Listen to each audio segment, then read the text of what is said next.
Hey guys, welcome to PhoneArena. It's Basil here, and today we'll be taking you through a video review of the Nokia E6, the latest business-centric device from the Finnish manufacturer. It couples a 2.4-inch display with a 4-tier QWERTY keyboard as well as an 8-megapixel camera. This is pretty cool, but probably the best thing for Symbian fans out there is the fact that it's got PhoneArena on board, the latest version of the operating system. Kicking things off with the screen, you've got a 2.45-inch display. What you also get is VGA resolution on board, which is an oddity from Nokia, but it makes for some fantastic pixel density.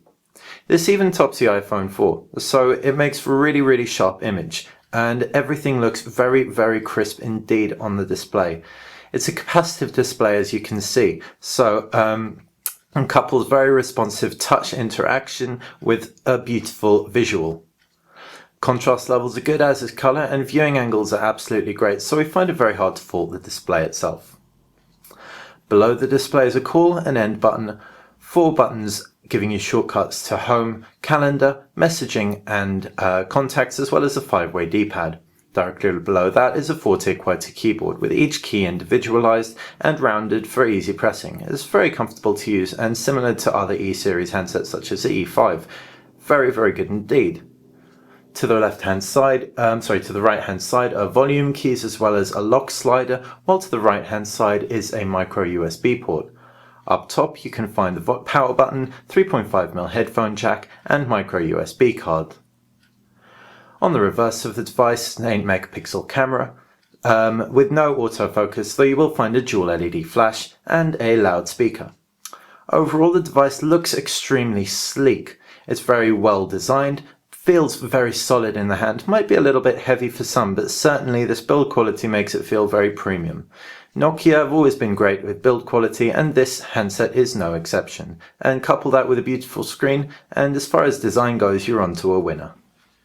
PhoneArena on the Nokia E6 is much better to interact with than the Nokia E5 Symbian Series 60 version 3.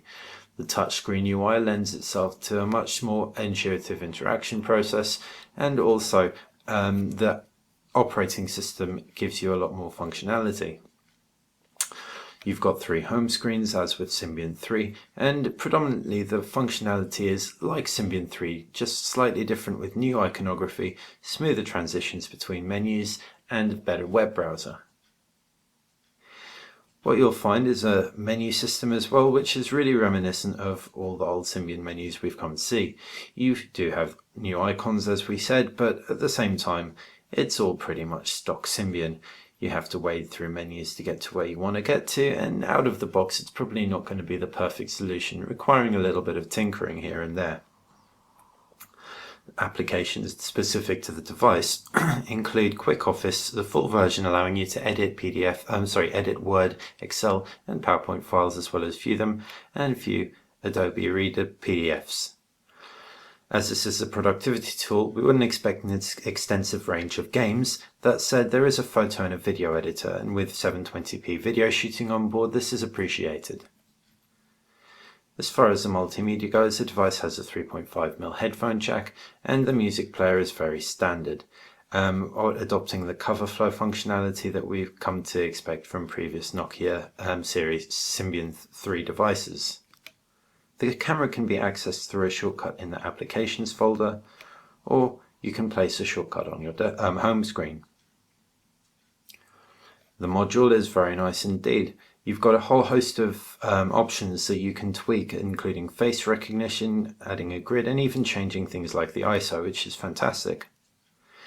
As far as image quality goes, with an 8-megapixel camera on board with a lack of autofocus, it's not the best experience as far as taking shots that are in any way close up goes, but for shots far away it should suffice. It's extremely quick to fire, as we can see when we press, and even with the flash it took the shot extremely quickly.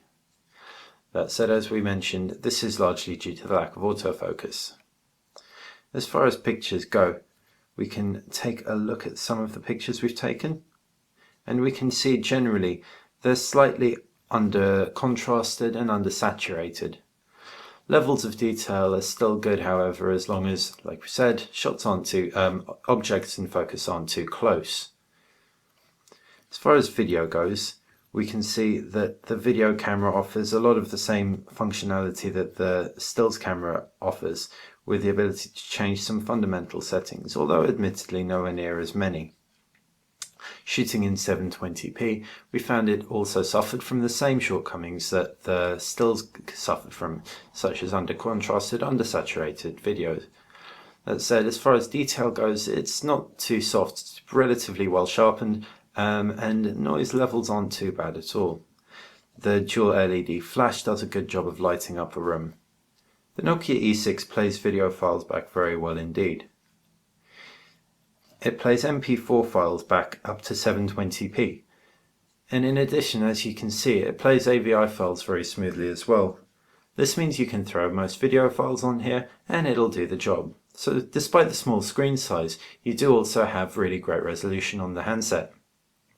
This makes it really comfortable to view videos for half an hour to an hour. You can even view short movies on it without too much trouble, as long as they don't have anything like subtitles, for example, as the screen's quite small. So the Nokia E6 with its video editing and cool video playback is a surprise multimedia powerhouse as well, not differing too much except for in screen size to the Nokia X7. As far as connectivity goes, you've got 3G and Wi-Fi on board.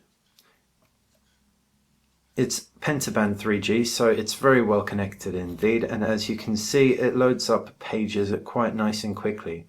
This is actually a high point of the handset, as it's one of the first Symbian devices we've not felt we needed to download Opera straight off the bat. The web pages support Flash, but as you can see, there's slight slowdown while the page is loading, though this subsides generally once the page is fully loaded.